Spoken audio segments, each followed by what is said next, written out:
If you've ever moved into a new house, you know that strange feeling. The boxes stacked like tombstones in empty rooms, the stale air that hasn't been breathed in years, the hum of pipes, the sighs of old floorboards, the little sounds that remind you you're not the first to live here. But sometimes it's not just a creak. Sometimes the house remembers things you wish it didn't. Tonight I have 3 true stories, each about people, like you, like me, who just wanted a fresh start and found something else waiting for them instead. Hezbollah's first story happened to me, or rather, to my brother. I still have trouble saying his name out loud because what happened to him started with a house that looked perfectly normal. Back in 2012, my brother James bought his first house. He was so proud, tiny, one-story fixer-upper on the edge of town. White siding, big yard, an old oak tree in the back that dropped acorns all summer. I helped him move in. We joked about the creaky porch steps and the yellow wallpaper peeling in the kitchen. It was old, but it felt like a blank page. First night I stayed over. We ordered pizza, set up a TV on the floor. At about 1 a.m. I went to get a blanket from a storage closet, but the hallway closet was empty. James said, "Check the attic. There's an old crawl space up there, probably extra blankets." I hate attics, but I climbed the pull-down ladder anyway. I remember standing up there with my phone flashlight, cardboard boxes, old trunks, dust hanging in the air like cobwebs, and then I saw it. A door at the far end of the attic. Tiny, maybe 4 feet tall. It was painted shut but cracked enough to see inside. I crouched down and peered in. It was just a closet, bare wood walls, except for one thing.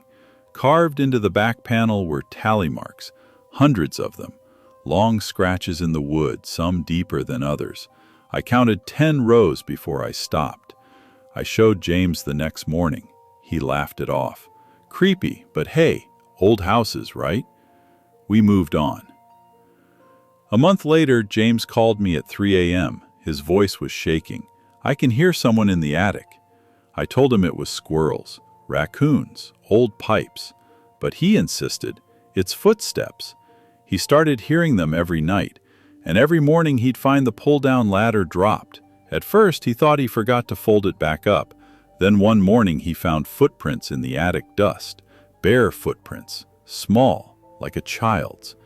He changed the locks. He called pest control. He even sealed the attic door shut with nails. But the noises didn't stop. Sometimes he'd wake up to scratching behind the walls. Sometimes to faint tapping at his bedroom door. One night, I stayed over again.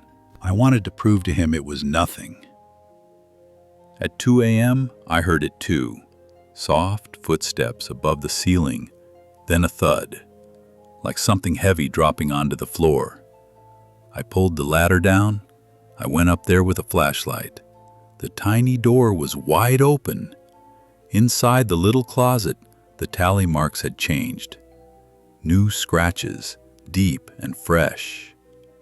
I felt this cold air rush past me like something crawling away.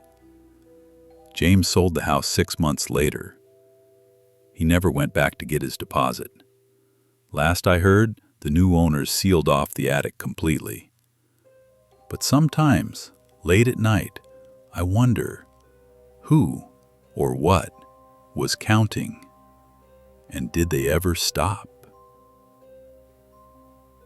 The second story comes from a woman I met at a real estate seminar. Her name was Ellen.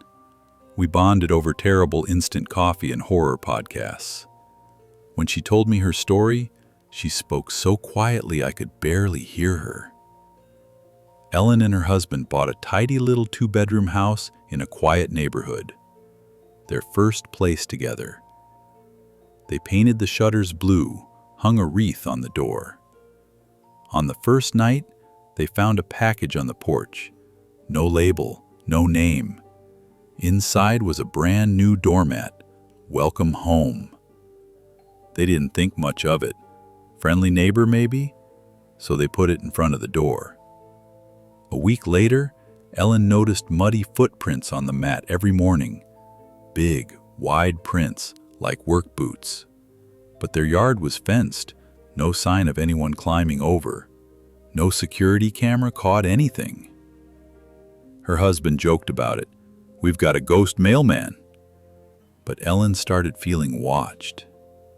At night, she'd swear she saw someone standing on the porch through the peephole, just out of the porch light, so she could only see the shape. One night, she got fed up. She waited in the dark hallway with the porch light off, a peephole pressed to her eye. Hours passed. Then, just past 3 a.m., she saw him. A man standing there, motionless, staring straight at the door. He was barefoot, wearing what looked like filthy coveralls, mud caked up to his knees. He just stood there, didn't knock, didn't move. Ellen's husband swung the door open, but the porch was empty. They replaced the mat, bought cameras, called the police. Nothing helped. One night, Ellen heard a noise, scratching, like sandpaper on wood. She grabbed her phone, crept to the hallway. When she looked out the peephole, she saw the man crouched on the mat, dragging a rusty nail across the welcome letters. Over and over, he scratched at the word home. She screamed. By the time they opened the door, the mat was blank, just fibers and a ghostly imprint of where the word used to be. They moved a month later, left everything, furniture, photos, even clothes in the closet. But the worst part? 2 weeks after they settled into a rental across town, they found a package on their new porch. Inside, a doormat. Blank. Waiting. This last story is the reason I don't trust floor plans anymore. A few years ago, a friend of mine, Callie, and her boyfriend Adam bought a rundown farmhouse. Cheap. Way too cheap. Big yard, big dreams. They were going to fix it up, raise chickens, and live a good, quiet life. The first few weeks were normal. Paint, dust, late nights eating pizza on the porch. Then Callie found the blueprint. It was taped to the back of a kitchen cabinet, a detailed floor plan from the 1960s. She compared it to the house. Kitchen, check. Bedrooms, check. But there was an extra room on the plan, square, windowless between the master bedroom and the stairs. She and Adam measured the wall. The space was real, but no door, no hatch, nothing. Adam laughed it off. "Probably just a mistake," he said. Callie couldn't let it go. She knocked on the wall, solid, except late at night, when the house was silent, she'd hear a dull, hollow echo like a heartbeat trapped in plaster. One night, she heard something else, a scratching, soft at first, then sharper, desperate.